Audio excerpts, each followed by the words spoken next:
Bonjour à tous, vous êtes dans le Berger et le Vieux Père. À chaque émission, un invité ou plusieurs qui vont nous parler de leur parcours. Le concept, 10 questions. 5 pour moi, 5 pour mon acolyte. Le Vieux Père, comment tu vas? Très bien, et toi? Ouais, ça va. Tranquille. Ça va, ça va. Aujourd'hui, on a un invité, un grand invité, qui prend beaucoup de place sur le fauteuil Un jeune père. et sur les réseaux. Adama, comment tu vas? Ça va et toi, Barbeux? La Comment forme? ça se passe? Bouba, l'homme fort. Mon ami. Vous allez bien les frères? Ça Et va, toi? Tranquille. On est là, ça fait plaisir. Nous, ça nous fait plaisir Merci pour l'invite. de te recevoir. Merci pour l'invite, les frangins. Parce que c'est vrai qu'on se croise sur des interventions. C'est vrai, c'est On vrai. fait de manière croisée. C'est ça. Et là, on va croiser un peu nos expertises. Allez, let's go. Donc le concept, comme je l'ai dit précédemment, c'est 10 questions. 5 pour moi, 5 pour Bouba. Mais avant ça, je dois te faire jurer, parce qu'il y a un serment dans cette émission. Je vais dire toute la vérité, rien que la vérité. Et tu dois dire, Je le jure. M'a levé. et tu dois être sans langue de bois. De toute façon, on me connaît pour mon franc-parler, je pense. C'est ça. Bah, c'est pour ça qu'on t'a invité d'ailleurs. Il n'y a pas de souci. Pour commencer, que réponds-tu à ceux qui disent que tes actions sont plus un fonds de commerce qu'une réelle cause? On rentre direct dans le vif du Ah mon gars, on n'a pas le temps. Bah, tu sais, malheureusement, aujourd'hui, je suis, on va dire, depuis 2018, on me connaît un peu sur les réseaux par rapport à mon histoire, par rapport à ce que j'ai vécu avec ma famille, ce que j'essaie d'apporter aussi avec la série Rix, etc. Et c'est vrai que cette question, parfois, en off, moi, j'ai des personnes qui me disent, Adama, tu sais qu'il y en a beaucoup qui disent aujourd'hui, t'es pas sincère, t'es plus là pour faire de l'oseille que autre chose. Et moi, quand on me pose cette question, parce qu'un jour, il y a des jeunes qui me l'ont posé cette question, et je leur ai dit, dans la logique de ce que vous me dites, ça veut dire quand je dois faire mes interventions, donc quand j'arrive dans un établissement toute la journée, je travaille, quand je vais dans un centre social ou quand je travaille en détention, je dois le faire gratuitement. En gros, c'est ça. Je dois le faire gratuitement. Et je leur dis, mais aujourd'hui, parce que il faut que les gens ils arrivent à se mettre dans la tête, aujourd'hui, c'est mon travail. C'est devenu mon travail. Parce que j'ai fait en sorte que, entre guillemets, ça devienne mon travail. Parce qu'au début, quand j'ai commencé, je faisais des interventions, on m'appelait, plein de personnes m'appelaient, venir à gauche, à droite, je viens, je parle, etc. À la fin, je rentre chez moi. Tu vois ce que je veux dire? Mais au bout d'un moment, il faut que moi aussi, je travaille. Ça veut dire, si j'ai un autre taf, je ne peux plus faire cette prévention-là. Donc moi, j'ai fait en sorte de faire que cette prévention-là parce qu'on m'a dit, Adama, j'avoue, quand tu prends la parole, etc., tu as quelque chose. Donc à partir de là, je me suis professionnalisé de mon côté. J'ai appris des choses. Je me suis assis aussi à faire des formations comme l'accompagnement au deuil, etc. Donc aujourd'hui, j'ai monté mon association, j'ai ma structure. Donc forcément, quand j'interviens, ce n'est pas gratuit. Parce que c'est mon travail. Demain, même quand tu vas prendre, je sais pas, quelqu'un pour faire un graphe, c'est son travail. Il va te donner un devis, tu vas le payer et il va faire ce qu'il a à faire.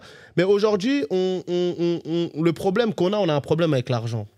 C'est que les gens vont se dire, ouais, mais il n'est pas sincère, il fait ça pour l'argent. Mais attends, ça veut dire, quand je ne prends pas d'argent, je suis sincère. Quand je prends de l'argent, je suis plus sincère. Mais ça, c'est très français comme mentalité. Ouais, bah non, c'est une mauvaise mentalité parce que en quoi je suis pas sincère? Tu vois ce que je veux dire? Maintenant, après, de savoir je suis sincère ou pas, de toute façon, personne n'est dans mon cœur pour le savoir. Il n'y a que moi, je le sais. Tu vois ce que je veux dire? Mais on a un problème, en fait, avec l'argent. Le problème, c'est l'argent. Et c'est partout pareil. Tu vois ce que je veux dire? Demain, tu as une association qui œuvre, qui fait les choses. Tout le monde aime cette association-là. Demain, il y a une autre association qui fait la même chose. Parce que moi, je le vois. Parfois, il y a des associations qui font de la prévention RIX. Dans le même quartier, il y a une autre personne qui va monter son asso qui veut faire aussi une prévention RIX. Ça peut être similaire, ça peut être, tu as vu, complémentaire, mais les gens ils vont le prendre comme de la concurrence. C'est comme si, ouais, mais lui, maintenant, il va venir, il va taper dans ma poche. Alors que non. Et ça, il faut vraiment changer cette mentalité. Donc, moi, je pousse même les gens. Moi, quand je vais dans des quartiers ou autres, quand je rencontre des frangins qui n'ont pas d'assaut ou autres, je leur dis, les mecs, formez-vous. Formez-vous, montez votre association, formez-vous et faites de la prévention. Faites de la prévention. Si tu dois en faire un métier, eh ben, tu vas en faire un métier. Maintenant, les gens qui parlent de sincérité ou pas. Moi, je donne juste un autre exemple. Demain, je décide de plus faire de devis, de plus rien faire. Et je veux avancer, faire avancer le combat que via la force de mes abonnés. Tu vois, j'ouvre mon TikTok, hein, je te fais l'exemple. Tu as vu, TikTok. Allez, j'ai combien d'abonnés sur TikTok? J'en ai 118 000, tu as vu? Et sur Insta, j'en ai 63 000. Je fais quoi? Un jour, je fais une vidéo, je dis, bon, pour faire avancer le combat d'Erix, je vous demande juste 5 € par tête. C'est le prix d'un grec. On m'a dit dans le 91. Pas partout. Tu vois, je demande juste 5 €. Regarde, je prends ma calculatrice. Je demande juste 5 € par abonné, juste pour le combat. Tu vois, je fais 5 fois 118 000 abonnés. Tu vois, ça fait 590 000 €. Tu crois qu'on va me les donner? Tu crois que vraiment que les gens vont dire, attends, on va lui donner 590 000 €? Tu vois ce que je veux dire? Donc les gens se trompent de combat. Au bout d'un moment, quand on veut avancer dans une cause, tu as vu, on doit en faire un métier. Mais à ton avis, pourquoi certains ont cette réflexion? Jalousie? Peut-être la jalousie. Peut-être qu'eux n'ont pas fait. Parce que ça, tu l'as aussi par rapport à des personnes qui le font, mais qui l'ont fait gratuitement. Après, on leur enlève pas la volonté de l'avoir fait gratuitement. Mais au bout d'un moment, ils sont heurtés aussi par cette réalité financière. Parce que tu ne peux pas faire tous les jours de la prévention, tous les jours, sans prendre d'argent. Et ce n'est pas une question pour t'enrichir, c'est une question pour avancer. Tu es obligé, à un moment donné, que ça soit ton métier. Si ça ne devient pas ton métier, bah, tu fais autre chose et occasionnellement, tu fais des vidéos. Moi, tous les jours, je fais de la prévention. Je suis dans les collèges, lycées. J'ai monté un module chez les CM2. On a monté un module avec l'ASSO aujourd'hui chez les CM2. Tout ça, c'est du savoir qu'on donne. Bah, pourquoi on va le faire gratuitement? Est-ce que ce n'est pas à cause des réseaux sociaux et que certains peut-être te trouvent trop visible sur les réseaux? Il y a ça aussi. Tu sais, quand j'ai commencé au début, c'était nouveau. Un gars qui est parti en prison pour des causes qui ne sont pas bonnes, hein, parce que c'est pas genre c'est un bonhomme, il a tiré sur des gens, il est parti en prison. J'en ai parlé directement. J'ai essayé de dire aux gens que tout ça, c'est des familles brisées des deux côtés, etc. Donc au début, forcément, quand on voit c'est nouveau, on m'aime bien. Mais après, tu allumes Snap, tu vois ma tête. Tu allumes la télé, tu vois ma tête. Tu allumes TikTok, tu vois ma tête. À un moment donné, vas-y, il est relou, lui. Il est partout. Après, ça peut créer une forme de frustration et de jalousie. Moi, je trouve ça dommage. Mais moi, je fais du tout droit. D'ailleurs, je ne calcule pas. J'ai oublié de le rappeler au début, mais ta cause, c'est les RICS. Ouais. La lutte contre les RICS. Ouais. Est-ce que c'est pas une cause perdue? Cause perdue, non. Parce qu'on voit souvent, souvent le mauvais côté. Quand je dis le mauvais côté, c'est que tu viens, tu peux faire une prévention, 3-4 heures après, les petits vont quand même descendre. Les gens vont dire, mais vas-y, sa prévention, elle ne servait à rien. Tu vois? Mais ça se trouve, dans cette descente-là, il y a des gens qui n'ont pas été. Mais ça, on ne va pas le voir, on ne va pas le dire. Tu vois, les gens vont retenir plus le négatif. Tu vois ce que je veux dire? Cause perdue, non, parce qu'il y a beaucoup de jeunes qui ont arrêté. Moi, avec tous les jeunes que j'ai rencontrés depuis, on va dire, depuis 2019, vraiment, quand je suis sorti de détention, il y a beaucoup de jeunes, même aujourd'hui, je parle avec eux, je les ai connus en PJJ, tu vois, protection judiciaire de la jeunesse. Aujourd'hui, ils taffent, ils font leur vie, alors que quand je les ai connus, ils étaient en plein dans les RICS. Tu vois ce que je veux dire? Donc, une cause perdue, non, mais on ne peut pas sauver tout le monde. Ça, c'est une réalité. Hein. On ne peut pas sauver tout le monde. On ne peut pas faire l'unanimité. Donc, il y en a qui vont arrêter. Il y en a qui vont continuer. Et qu'est-ce qui te donne la force, du coup, de continuer? Parce que, pourquoi je te pose cette question? C'est parce que tout à l'heure, on parlait du regard des gens, Ouais. tu vois, les critiques à ton égard. Comme tu viens de le dire, des fois, tu fais une intervention et même pas 24 heures après, ça recommence. C'est quoi, en fait, qui te maintient? Moi, ce qui me maintient, je me dis, je reçois tellement de messages positifs aussi parce qu'il y a... Le négatif, il est minime pour moi, tu vois. Il n'y a pas que des gens qui me détestent ou des gens qui n'aiment pas ce que je fais. Je reçois beaucoup de messages, même quand je poste une vidéo sur mes réseaux. Des fois, je lis les commentaires. Il y a beaucoup de personnes qui pensent comme moi. Tu vois ce que je veux dire? Et beaucoup de familles aussi de victimes qui m'écrivent, qui m'ont aujourd'hui référencié comme la personne à qui on va aller parler de notre tristesse. C'est bien pour tout ça que je continue. Parce qu'on peut sauver encore beaucoup de jeunes, on peut aider toutes ces familles. Et malheureusement, il y a des familles qui vivent dans le deuil, qui ont perdu quelqu'un. Aujourd'hui, ne serait-ce que de répondre au téléphone et de parler avec eux, ça leur fait du bien.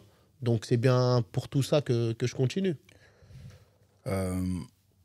Dans tes interventions, dans ton action, tu as élargi un peu le spectre. C'est-à-dire qu'au départ, tu étais vraiment dans une, si je peux appeler ça, une prévention brute. Tu allais sur le terrain, tu parlais aux jeunes directement. Et au fur et à mesure, tu as élargi et tu t'adresses maintenant aux parents. Et il y a eu une polémique l'an dernier, il y a presque 1 an, jour pour jour, suite aux révoltes, suite à la mort du jeune Naël. Et moi, j'ai une question pour toi. Doit-on sanctionner les parents des mineurs délinquants? Comme tu l'as dit, j'ai élargi le spectre, on va dire, j'ai élargi mon champ de taf parce qu'au début, c'était vraiment de la prévention brute pour les plus jeunes dans les quartiers et autres. Après, je me suis adressé aussi aux parents, je m'adresse aussi aux professionnels parce qu'en fait, c'est toute une corde, c'est tout le monde qui est touché quand un jeune perd la vie. Sanctionner les parents des mineurs délinquants, moi, je ne suis pas pour. Sanctionner les parents ou les pères démissionnaires, oui. Tu vois, et c'est ça qui a fait polémique. C'était même pas pendant les émeutes Naël, c'était pendant... Il y avait eu un jeune qui avait perdu la vie et j'avais dit au bout d'un moment, tu as vu les parents, les parents qui ne gèrent pas, surtout les papas absents, il faut les sanctionner. Beaucoup ont polémiqué. De toute façon, ça reste pour moi toujours les mêmes parce que, en fait, il faut qu'on se dise la vérité. Il faut qu'on se dise les choses. Disons-nous les choses. Mais il faut qu'on se dise la vérité. Au bout d'un moment, on ne peut pas. Aujourd'hui, moi, quand je fais des interventions, et même vous, hein, vous le voyez, j'ai l'impression que le grand du quartier a plus une responsabilité que le papa de l'enfant. Tu vois ce que je veux dire? Deux fois, on va dire, ouais, mais les grands, ils ne parlent pas aux petits. Ouais, mais le grand, il a fait ci, donc le petit, il le suit. Mais à un moment donné, le grand, c'est pas le père du petit. On est bien d'accord. Pourquoi, à chaque fois, quand on va dans des manifs, on voit des mamans. Quand tu vas au parloir, tu vois des mamans. Ils sont les papas. Il y a des papas, malheureusement, qui ont perdu la vie, mais il y a d'autres papas qui sont présents. Aujourd'hui, d'être père, c'est pas que de mettre des photos de ton fils ou de ta fille quand c'est son anniversaire. C'est des responsabilités. Donc moi, je suis désolé, en tant que père, tu dois te positionner par rapport à ton enfant. C'est pas parce que tu es séparé de la maman et qu'est-ce qui se passe entre toi et la maman. C'est vos problèmes. En tout cas, ton enfant, ça reste ton enfant. Donc tu dois, moi pour ma part, hein, en tout cas, tu dois prendre tes responsabilités. Si tu ne les prends pas, on doit te sanctionner. Et ça, des fois, les gens, ils te disent « Ouais, mais Adama, des fois, tu as des discours. » On m'a déjà dit « Ouais, tu as un discours d'extrême droite. » Mais qu'est-ce que tu racontes? Mais justement, j'allais te dire ça, parce que en fait, quand tu dis ça, forcément, on va te dire ça, parce que c'est des éléments de langage des gens de l'extrême droite, en fait. Mais pourquoi même les gens de l'extrême droite, ils ont pris ce langage-là? C'est parce que peut-être que nous aussi, à un moment donné, on ne veut pas se dire la vérité. Moi, je suis désolé. Moi, je suis père. Je suis père. Demain, ce n'est pas un grand qui doit éduquer ma fille. Vous êtes père aussi. Ce n'est pas les grands du quartier qui vont éduquer votre fille ou votre fils. C'est toi, le daron, qui doit faire le boulot. Donc, au bout d'un moment, si de dire la vérité, on te dit pardon, tu as un discours d'extrême droite, c'est qu'à un moment donné, que nous, mentalement, on commence à être faibles. Et pour rester sur cette question, de toute manière, un parent est responsable de son enfant jusqu'à la majorité. Ouais. Des délits qu'il commet. Ouais. Des délits qu'il commet. C'est-à-dire que s'il y a réparation, c'est les parents qui payent. C'est les parents qui payent, ouais. Donc en réalité, est-ce que c'est pas logique? Logique.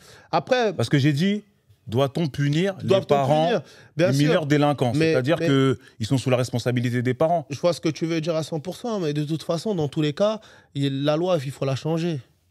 La loi, il faut clairement la changer, même par rapport aux mineurs, par rapport à beaucoup de choses qui se passent. Aujourd'hui, les parents sont responsables financièrement des actes délictueux que peut commettre leur enfant. Tu vois ce que je veux dire? Mais la peine de prison, etc., c'est pas aux parents de le faire. Et encore heureux. Tu imagines, tu éduques bien ton enfant, tu fais les choses bien. Dehors, quand il sort dehors, il a un autre visage, il a l'influence. Demain, il va tuer quelqu'un, toi, on va venir te chercher, on va te dire, bon, tu vas tourner à la place de ton fils. C'est une dinguerie. Tu vois ce que je veux dire? Sanctionner, pour moi, les pères absents, les pères qui prennent pas leur garde, les pères qui payent pas de pension, parce que tout ça, on n'en parle pas, en fait. Les gens, ils n'en parlent pas. Frérot, quand tu as un enfant, des fois, tu as une pension alimentaire à payer. Il y a des pères qui ne la payent pas. Tu as des gardes. Les pères, ils vont dire quoi? Il y en a pour se venger. Moi, je ne vais pas prendre mon enfant. Comme ça, la Rome, elle ne peut pas sortir ou je ne sais pas quoi. À un moment donné, prenez vos responsabilités. Quand c'est les vacances, garde partagée, prenez vos enfants. Assumez vos gosses. C'est tout. Ce n'est pas au grand du quartier. Le grand, il a sa part de responsabilité. Mais ce n'est pas le grand qu'a fait l'enfant. Donc, quand tu tiens ce discours-là, on va te dire... Ouais, mais t'es dur. On doit dire quoi alors? C'est la question que je me pose. Qu'est-ce qu'on doit dire? Il faut leur demander. En fait, c'est un numéro d'équilibriste. C'est-à-dire que. Enfin, on sait qu'il faut se dire les choses, mais malheureusement, lorsqu'on sort des éléments de langage qui viennent de gens extrêmes, forcément, on va être taxé d'eux. En fait, c'est un numéro d'équilibriste dans lequel tu es et dans lequel certains y sont. Moi, en tout cas, je partage pas les idées d'extrême droite. On est encore heureux. On en est loin. Moi, c'est ma parole, en fait. Ma parole, aujourd'hui, je me dis, il faut qu'on se dise la vérité. Il y a des pères qui doivent prendre leurs responsabilités à 100%. Tu vois ce que je veux dire? Parce que quand tu travailles avec les jeunes, que ce soit en prison ou autre, souvent, quand on fait des ateliers écriture et tu vas dans la profondeur, il y a toujours une défaillance au niveau du père. Papa, il n'est pas là. Papa, il est absent. Papa, truc. Donc, ça aussi, c'est une réalité. Mais on doit dire quoi? Non, vas-y, si on le dit, ça va être pris pour de l'extrême droite. Non, il faut se dire la vérité. Si aujourd'hui, je le dis, c'est parce que j'ai assez d'éléments pour pouvoir le dire. Tu vois, c'est pas je me suis levé un matin et j'ai tenu ces propos-là. Ça fait partie de ton diagnostic, du coup? Ça fait partie d'un diagnostic. C'est un diagnostic que je me suis fait et je me suis rendu compte que les mamans sont plus présentes que les papas. Ok. Là, je vais poser une question, mais je mets des gros guillemets. Même enlève-les. Que... moi, je suis prêt. Moi, je suis là, j'entends tout. Non, en fait, quand je dis je mets des gros guillemets, c'est que j'ai pas les chiffres. Ouais. Donc, je vais avancer quelque chose. C'est une perception. Ouais. Tu vois, comme toi, nous, on est sur le terrain. Ouais, bien sûr. On intervient et c'est ce que j'ai constaté. Maintenant, j'ai pas des chiffres. Donc, c'est pas sur Internet, vous commencez à me taxer. Oh non, c'est pas vrai, ces trucs, ou les susceptibles. J'ai l'impression que les victimes et auteurs des rixes sont souvent des jeunes noirs. Déjà, est-ce que je me trompe? Et si je me trompe pas, pourquoi? Tu sais, il y a quelques jours, j'ai posté une vidéo d'un papa, M. Traoré, de Vigneux-sur-Seine. Je pense que vous l'avez tous vu, cette vidéo, 74 ans. Et il le dit à la fin, la plupart des jeunes qui meurent, c'est des noirs. Tu vois, il l'a dit. Et moi, en tout cas, depuis que je suis dans ce combat-là, il est vrai que la grande majorité des noms qui reviennent, c'est des petits Renois. C'est triste que ce soit un Renoir, un blanc ou un arabe. C'est un enfant, c'est un petit qui décède. Et ça, on peut dire oui, ça fait partie d'un constat amer qu'on doit dire et qu'on doit faire. Et comment faire aujourd'hui? Parce que moi, je traverse les quartiers, je les vois, et d'un quartier à un autre, d'une ville à l'autre, j'ai l'impression de voir les mêmes jeunes. Tu vois? Que je sois à Massy, à Grigny, dans le sud, à Garges, partout, c'est les mêmes jeunes. Ils sont habillés pareil, ils parlent pareil, ils ont les mêmes codes. Alors aujourd'hui, avec Internet, tu vas aller dans un village, j'étais à Sochaux il n'y a pas longtemps, les petits parlent tous pareil. Donc oui, c'est un constat amer. Et du coup, constat amer, mais la cause. Comment se fait-il, après, bien entendu que j'omets pas le décès d'autres jeunes, mais je pense que, tu vois, tout à l'heure on disait qu'il fallait se dire les choses, qu'entre nous il faut se dire les choses, tu vois, et souvent c'est vrai qu'en intervention, moi je le pointe ça, que tu sais, la grande majorité c'est des petits Renois. Et à ton avis, pourquoi dans notre communauté, du coup, on est enclin, tu vois, on aime la violence? C'est pas une question cette forme de violence. C'est pas une question qu'on aime la violence ou quoi que ce soit, parce que dans les quartiers où j'ai été, aussi, la majorité, c'est qu'il y a plus de Renois aussi. Il faut se dire la vérité. Tu vois, il y a des quartiers où je vais, il y a la majorité, c'est des Renois. Et pour moi, le plus grand problème, et même la réalité de tout ça, c'est que les petits, c'est pas qu'ils aiment la violence. Il y a plein de petits qui sont dans les embrouilles. Ils sont pas à l'aise. Moi-même, plus jeune, de toute façon, là, je vais spolier, mais je le raconte parce que je prépare un deuxième livre que j'ai quasi terminé et je l'explique.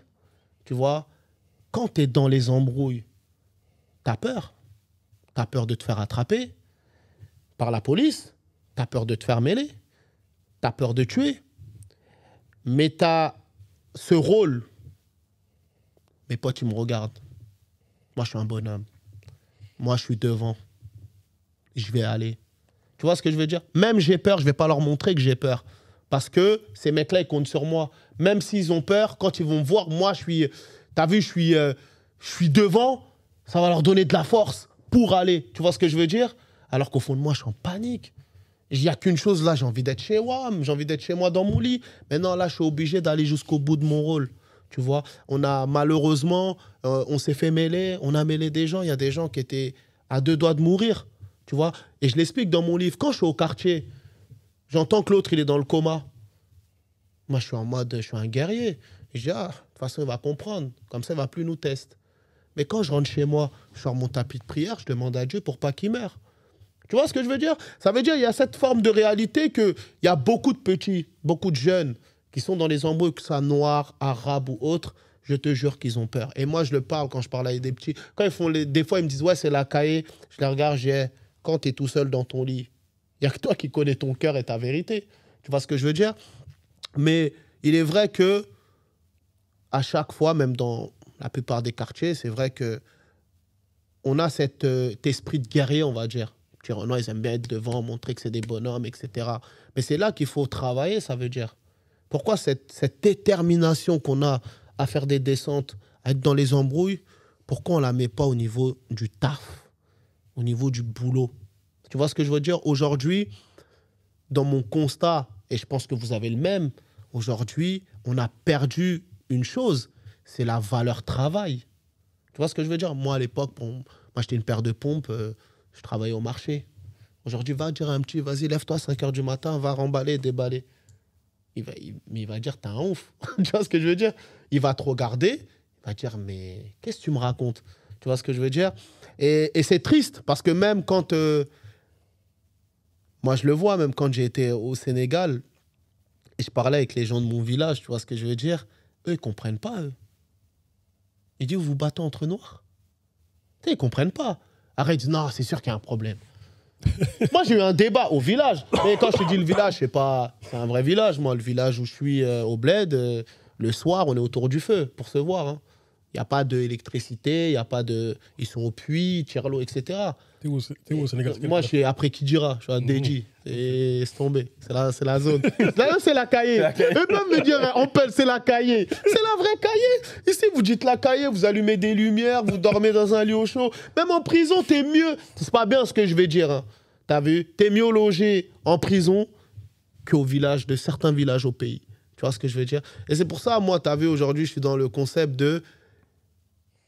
Après, peut-être, vous allez me poser d'autres questions, mais moi, quand je pars, je pars. Hein. Mais tu sais, moi, je pars dans un optique où je me dis, faut revenir à la source. T'as vu? On est des, comme tu as dit, toi, on est des Renois. T'as vu? On est des Français, mais on est des Renois. Combien de petits aujourd'hui des quartiers, à part quand c'est la Coupe d'Afrique, ils représentent leur bled, ils ne connaissent pas leur bled. Tu vois? Même moi, je ne connais pas mon bled à 100%. Tu vois ce que je veux dire? Donc, moi, je pense que ça serait bien de revenir à la racine, tu vois, parce que même des fois, les parents, ils vont dire, oui, les jeunes, le bled, c'est comme ci, c'est comme ça, mais le petit, il s'en fout, il ne sait pas c'est quoi le bled, t'as vu? Il faut faire des projets, monter des, je sais pas, des voyages humanitaires, des projets, monter des puits au bled, que les petits aillent un peu au bled, ils aillent ouvrir les yeux, parce que je pense que vraiment, si tu vas dans le village de tes parents et tu vois la réalité, je pense que quand tu vas revenir ici, tu auras une autre mentalité. Moi, je suis sûr à 100%. Ouais, je pense aussi. Après, question de budget. Mais on n'a pas le droit de parler d'argent. Après, on va dire à Adama... Non, mais faut se dire les choses. Tout se fait avec l'oseille.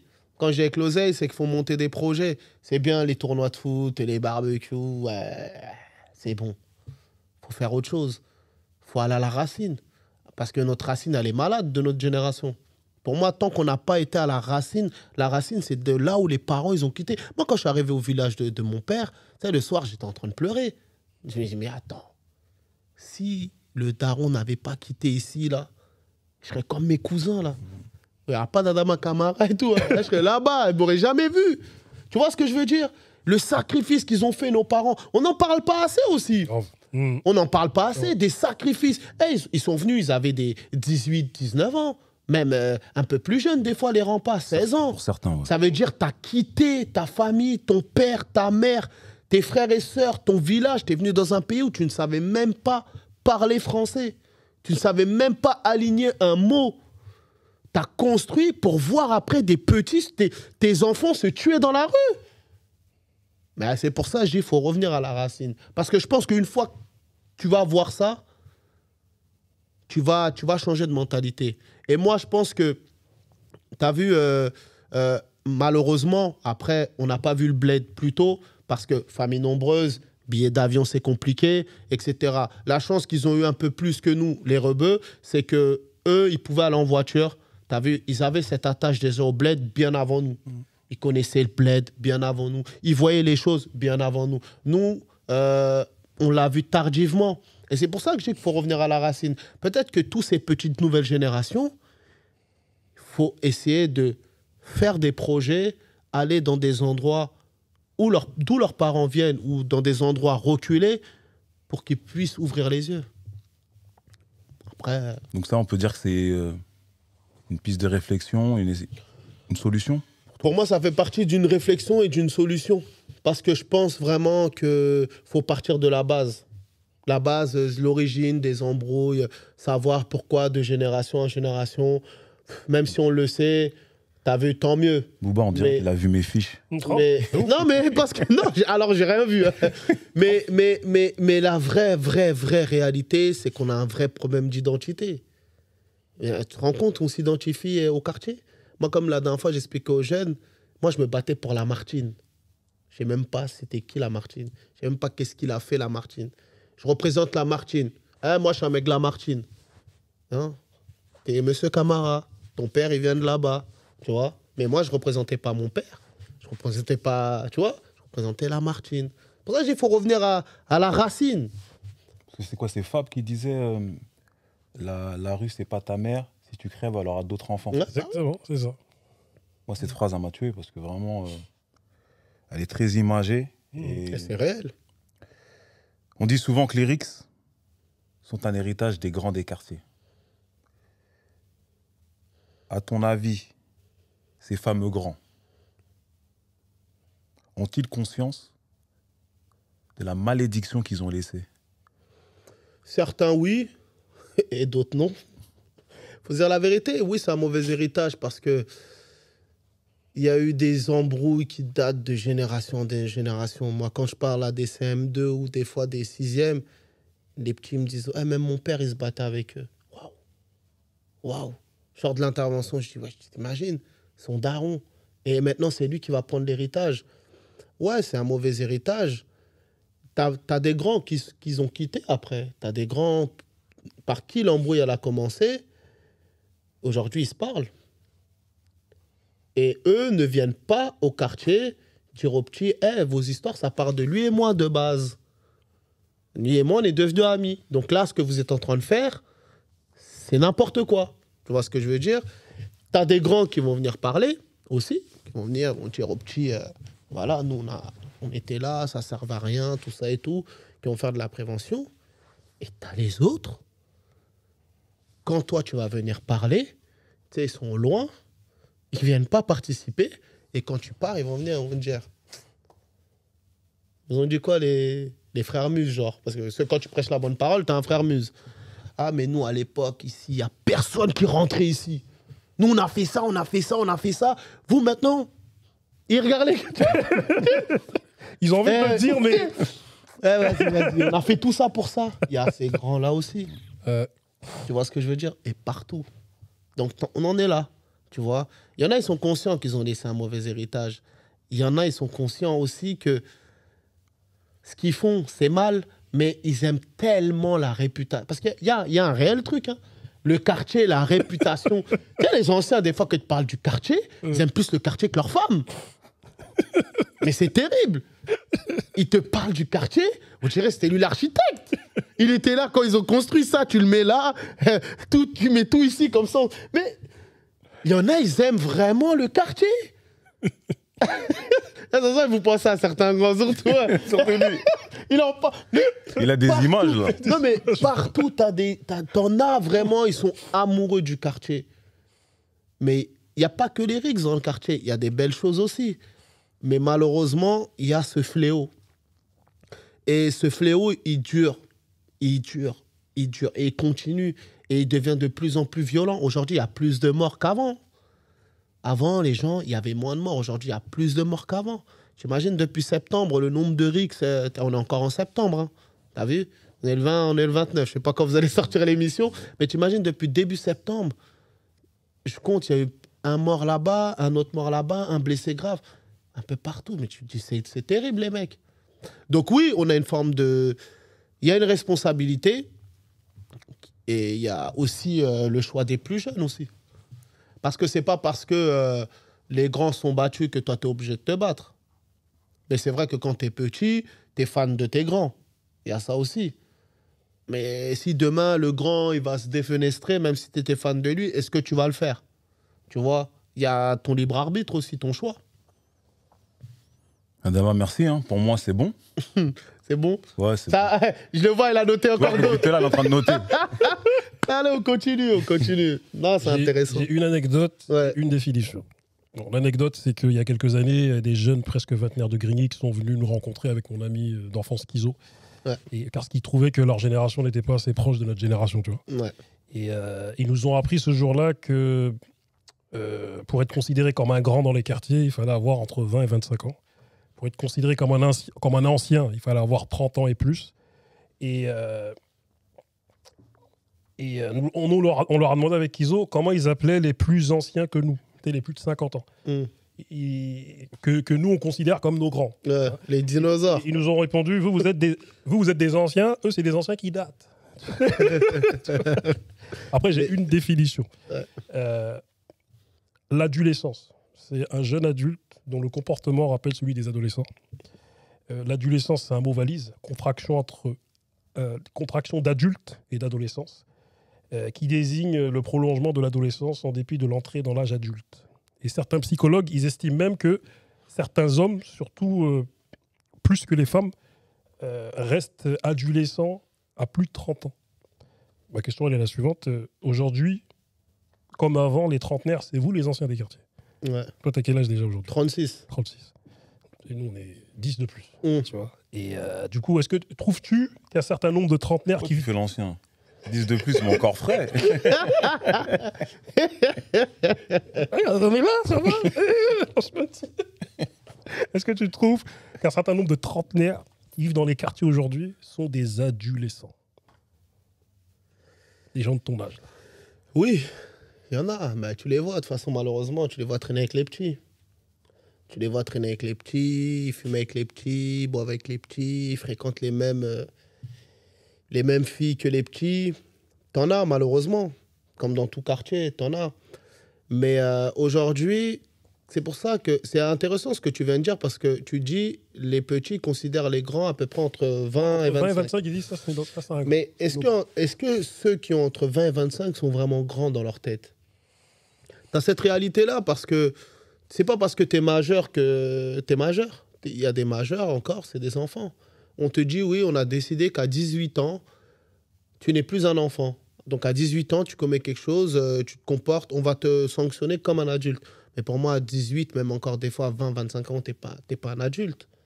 Tu es en construction pour devenir un adulte. Mais tu n'es pas encore un adulte à 100%. Mais si celui qui n'est pas adulte à 100%, les plus petits le voient comme un grand, c'est pour ça qu'on est toujours dans ce problème-là, en fait. Est-ce qu'un adulte, c'est pas une personne qui a des grosses responsabilités. Mais à partir de... C'est intéressant parce qu'à partir du moment où tu deviens un adulte, quand tu commences à être responsable et avoir des responsabilités, ça c'est une réalité. Si même il y en a, moi malheureusement, il y en a, ils ont même 25 ou 30 piges, ils sont encore chez leurs parents, c'est leurs parents qui payent le loyer. C'est pour ça qu'ils ne sortent pas de l'adolescence en fait. Parce qu'il n'a pas de responsabilité. Mais si demain, il doit commencer à payer un loyer, s'il a 18 ans demain, il doit commencer à payer un loyer, il doit commencer à s'en sortir, eh bien là, il devient un adulte. C'est la responsabilité qui va faire de toi un adulte. Après, des fois, il y a des parents qui te donnent la responsabilité et des fois, toi, tu te dis, mes parents, ils sont fatigués, je dois prendre mes responsabilités. Tu vois ce que je veux dire? C'est deux choses différentes. Mais il y en a, tu peux trouver un jeune de 19, 20 ans qui est grave concentré et tu peux trouver un mec de ma génération qui n'est pas concentré du tout. Mais c'est une forme de responsabilité. Tant que tu n'as pas de réelle responsabilité, tu resteras un gamin, pour moi. Après, c'est n'est que mon point de vue. Est-ce que tu ne dis pas que ces trentenaires ou même ces quarantenaires, hein, Ouais. même s'il y en a peu, parce qu'on va dire aujourd'hui, les quarantenaires, ils sont peu dans les quartiers. Ouais. Ils sont peu. Après, il reste quelques trentenaires, mais ils sont même peu. Mais est-ce que c'est pas un problème de carence affective, de genre, mes repères, ils sont là, je suis pas sorti de là depuis des années. Puis... Ouais, carence affective, oui, peut-être. Il y a la drogue aussi. Il y a des frangins, t'as vu, qui fument, parce qu'on dit la drogue, c'est la drogue douce et autres, mais il y en a, ils fument après, ils sont là, quoi. Ils ont le temps. Le temps, il passe, mais ils ont le temps. Toujours le temps de rouler un joint, de dire, ouais, d'attendre. Il y a ça aussi. Et ça c'est un... J'en ai parlé un jour dans une émission, c'est un fléau aussi dans nos quartiers. Tu sais, il y en a, ils commencent à fumer le shit, ils ont 15-16 ans. Ils se roulent des bédos, ils fument. Ils sont dans un nuage de fumée réel, mais ils ne se rendent pas compte. Il va dire, j'ai pas changé, je suis toujours le même. Alors que non. Tu vois ce que je veux dire? Et il y en a beaucoup, et la plupart, malheureusement, de ceux que tu vas voir au quartier, sont des consommateurs aussi. C'est des mecs qui bédavent, c'est des mecs qui vont commencer à traîner avec le petit, parce que le petit, aujourd'hui, c'est lui qui gère le rinté ou je sais pas quoi, à prendre un 10, après un chrome. Après, des fois, je vois des grands, ils bicravent pour des petits. Pour s'assumer. Mais ça, on n'en parle pas parce que c'est tabou. Parce que c'est tabou, il ne faut pas en parler. Non, mais c'est une réalité. La drogue, ça tue nos quartiers. La drogue douce, ça a tué notre quartier. Il y en a qui vont dire, ouais, je ne vais jamais prendre du crack, je ne vais jamais prendre de la cesse. Mais tu fumes du shit, tu es un drogué aussi. Des fois, quand je le dis, les gens le prennent mal. Mais tu es un drogué. À partir du moment où tu roules tous les jours, tu fumes un joint, ou tous les jours tu roules, tu es un drogué. Il y en a, ça a plus d'effet sur certaines personnes que sur d'autres. Tu vois? Mais c'est triste. Hein. Ouais, en plus, on le banalise aujourd'hui. Mais c'est banalisé. Tu vois, moi, moi, je vois, par exemple, par rapport à notre époque, aujourd'hui, de nombreux jeunes fument. C'est hype. Et c'est, voilà. C'est stylé. C'est stylé. C'est stylé de béda. Ils prennent des ballons aussi. Ça, n'en parlons même pas. Ça, c'est la folie. Dans un autre truc encore. Mais tout ça te ralentit. Il y a un chiffre qui m'avait fait peur une fois. C'est le maire de Grigny. Il disait que l'espérance de vie dans les quartiers, notamment à Grigny, elle était moins grande qu'ailleurs. Et je pense que c'est lié à tout ce qu'on se dit là depuis tout à l'heure. Tu vois. Mais bien Je sûr. vois plein d'anciens qui décèdent à 52 ans, 54 ans. Mais ben oui. 55, c'est Mais jeune, la ça. consommation, C'est jeune, ça. même Ils en sont- parlant de la drogue et même l'alcool, frérot, les mecs, chez nous, Gare Charcel, c'est connu, les mecs, ils tissent beaucoup. Tu vois, moi, j'en entends des fois, il y a des frères qui perdent la vie. Ouais, il a fait un AVC, un fractus ou je sais pas quoi. Mais si tu vois, attends, tu te dis, bon, les mecs, on se fait un constat. Parce que, en fait, on se dit pas la vérité. Tu vois, on se fait pas de réel constat entre potos. Tu vois, il y a des potes, des fois, tu les regardes, tu dis, mais frérot, depuis qu'on a 15 piges, tu vois, tu bédaves et tu bois. Tu t'envoies. Tu vois? Tu t'en vois. Tu vois ce que je veux dire? Ouais. Depuis qu'on a 15 ans. Ça fait 20 ans aujourd'hui. Et les gens, ils te regardent. Et ils te diront toujours, ah, quand je veux, j'arrête. Non, au bout de 20 ans de consommation, c'est fini cette phrase. C'est gentil. Hein. Il y en a, ça fait 40. Non, mais moi, je parle de ma génération. Ouais. Tu vois, 15 ans, aujourd'hui, ça va On t'a faire dit, t'es un ancien qui 21 ans.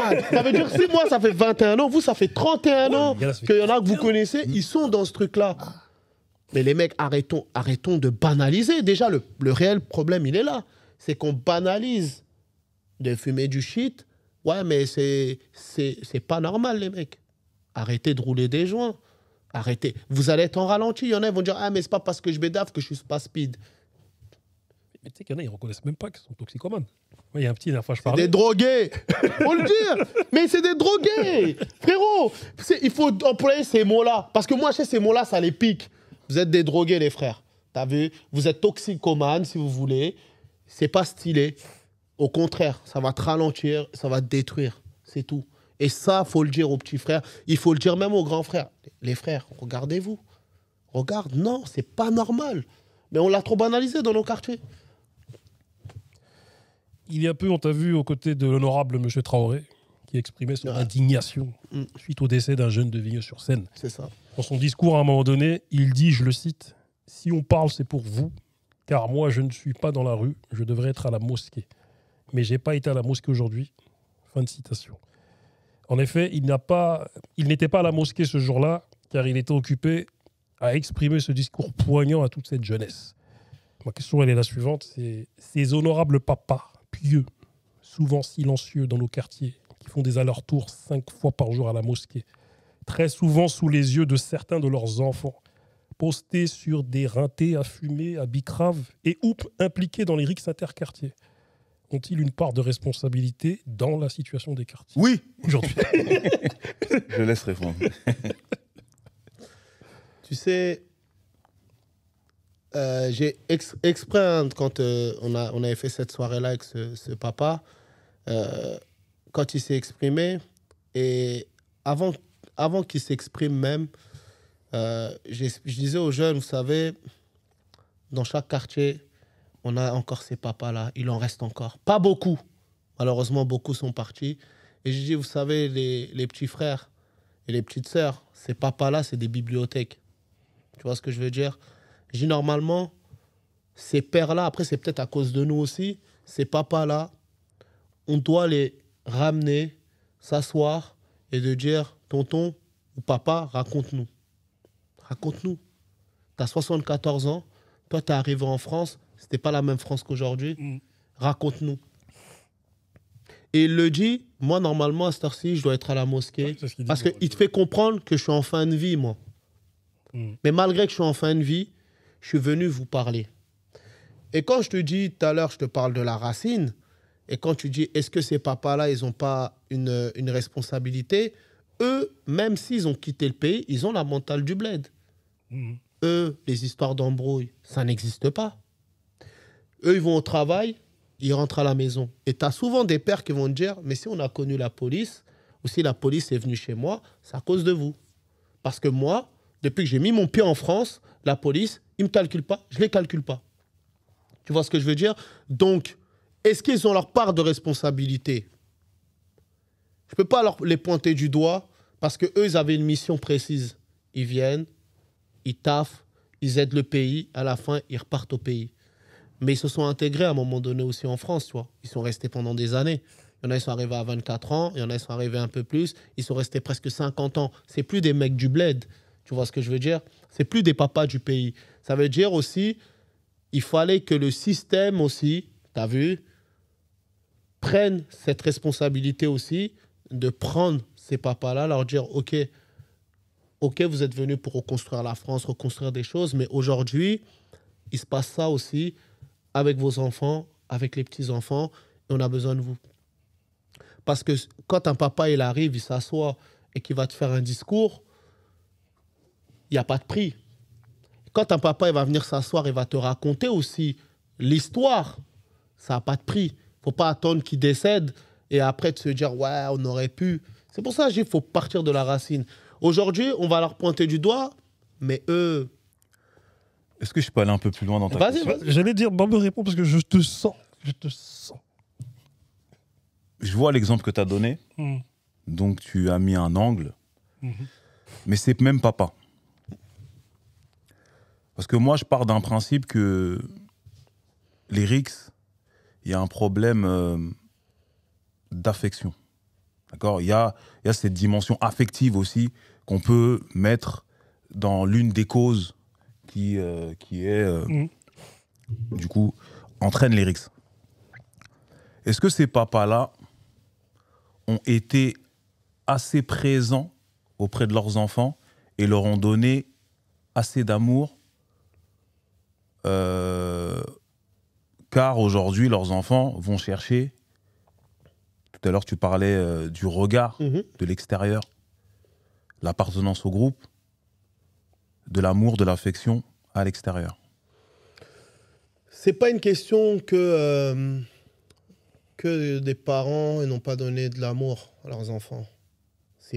On va au-delà de ça, parce que moi j'étais dedans, mes parents m'ont donné de l'amour. Mon père me parlait, ma mère me parlait. On fêtait nos jours de l'an ensemble, on se prenait dans les bras, etc. Il y a des moments, oui, peut-être qu'il y a des personnes qui n'ont pas peut-être eu assez d'amour, mais pour moi, c'est pas ça qui a fait qu'on est dans les rixes. Il faut vraiment se dire que quand on sort de chez nous, vraiment, quand on ferme la porte, là, on a oublié la famille. La famille, elle est derrière la porte. Il y a deux mondes parallèles. Il y a deux mondes. Et ça, on a tendance à croire, quand je dis mais on a deux visages, mais c'est une réalité. Quand on est dehors, on est là pour prouver. Je ne sais pas pourquoi, parce qu'on a vu le quartier comme ça, mais même quand tu parles à des petits aujourd'hui, ils disent « Ah, mais moi, dehors, je suis obligé de prouver. » Parce que le quartier, comment ça a été fait depuis très longtemps, je ne sais pas, on est des bonhommes. Tu n'as pas vu, à chaque fois, tu parles à des petits, ils disent « Ah, mais moi, je suis un bonhomme. » Moi, je suis un bonhomme. Ils ont repris ça des gros. Moi, je suis un bonhomme. Moi, il y a un truc, je suis là. Mais ce n'est pas une question que ses parents ne lui ont pas donné d'amour. C'est que quand on arrive au quartier, c'est pour ça que quand on dit qu'il faut changer la mentalité du quartier, il faut vraiment la changer. Parce que de faire le dur, de faire l'énervé, ça ne nous ramène que dans des problèmes. Et ça, ce n'est pas une question d'un manque d'amour des parents. C'est une question, parce qu'on l'a toujours vu, même nous plus jeunes, nos grands, ils étaient comme ça. Nos grands, c'était des bagarreurs. Donc, comme on avait exemple d'être comme les grands, vu que ce grand-là, c'est un grand qui se bat, ben moi, je vais faire comme lui. Est-ce qu'il ne faut pas changer, du coup, la définition du bonhomme? Ben, c'est ce que je suis en train de te dire, tu vois. Quand tu vois un grand faire du cross, lever la roue, tu dis, je vais faire comme lui. Quand tu vois un grand, c'est un mec qui allume, toi aussi, tu vas te dire, moi, je vais faire comme lui, je vais allumer. Tu vois. Mais ça, c'est pas chez toi, tu l'as appris. Tu l'as appris dehors. Et la définition du grand, pour poursuivre, même le mot bonhomme, un jour, une journaliste, elle me pose la question, elle me dit, ouais, mais vous, au quartier, faites que du cross, tout ça. Je dis, oui, parce qu'on a vu nos grands faire du cross. Si j'avais vu mes grands faire du poney, j'aurais fait du poney aussi. Tu vois ce que je veux dire? Et quand tu dis il faut changer la définition, il faut vraiment la changer. C'est à partir de là que tu vas commencer à montrer autre chose. Aujourd'hui, à l'époque, tu vois, pour te dire, les époques, elles changent. À l'époque, travailler au marché, la valeur travail, c'était quelque chose. C'était quelque chose, hein. Pour nous, nos générations, tu voulais un billet, tu travaillais au marché avec le grand, tu remballais, etc. Aujourd'hui, quand je parle à des petits de 13 ans, ils me disent, si je veux faire de l'argent, il faut que je sois sur le terrain. Parce qu'aujourd'hui, on a tout mis en œuvre par rapport au film, par rapport à la musique, par rapport à ce que les petits peuvent voir. Quand tu as 13 ans, tu veux faire de l'argent, il faut être sur le rinté. TP, temps plein. Ils te parlent de trucs... Mais c'est ça qu'il faut changer.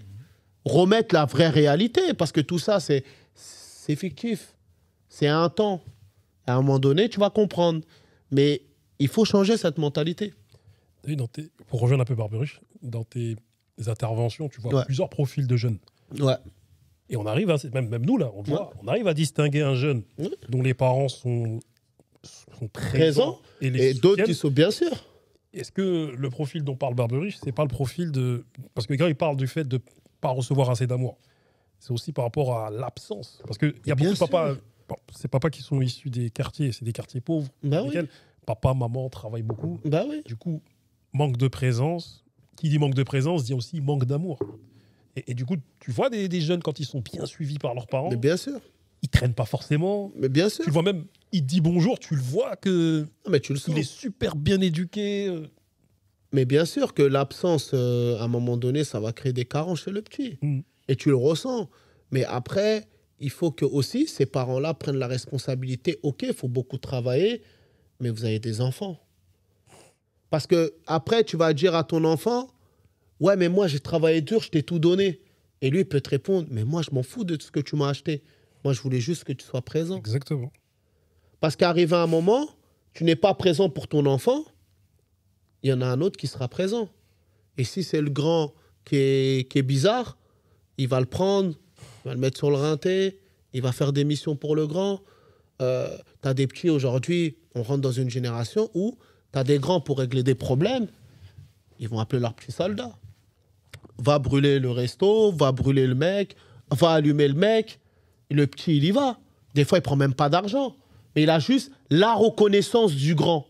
Il a la reconnaissance de la personne. Il m'a validé. Là où mes parents, peut-être, m'ont pas validé. C'est pour ça que dehors, c'est un autre monde. Dehors, c'est un autre monde. L'école, c'est un autre monde. Il faut être derrière ton enfant. C'est pour ça, quand tout à l'heure, en début d'émission, quand je parlais de la présence et de l'importance du père, tu vois, malheureusement, il y en a, ils ont perdu la vie. Mais même des fois, tu as des beaux-pères qui font le taf.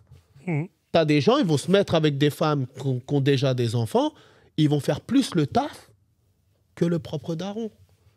Tu vois, et ça aussi, c'est important. Ces mecs-là, quand ils prennent ces responsabilités-là, ils le font pour le petit. Mais il faut être derrière les petits. Parce que le petit, il est en construction. Si toi, tu ne le calcules pas et que dehors, c'est un grand qui s'occupe de lui... Là, ça fait quoi une discussion que j'ai eue avec ma collègue Elsa, Ouais. et un papa d'une association, l'association des papas de Massy, Ouais. que tu as vu la dernière fois. Oui. On a fait l'émission là. Et du coup, le papa, il expliquait à Elsa, parce qu'Elsa disait, mais attends, aujourd'hui, Elsa, c'est ma collègue, référente insertion sur Massy, s'occupe des 16-29 ans. Elle disait, oui, mais aujourd'hui, un couple ne peut pas se permettre que les deux ne travaillent pas. Et M. Diallo, il disait, du haut de son âge, il disait, il faut que l'un des deux ralentisse au niveau du travail. Bien sûr, au moins pour l'un être des deux présent. s'occupe un peu plus De l'enfant. quand l'autre ne peut pas, et après inverser. Il a dit, c'est pas que le matériel. Tu vois, il parle avec son accent, Mais bien sûr. il te le dit, c'est pas que le matériel. Hein. Il a dit la présence aussi. Et moi, je l'ai vu aller accompagner son fils au sport, Ouais. l'accompagner là. Mais là. bien Et sûr. quitte à moins travail, il a dit en fait un enfant.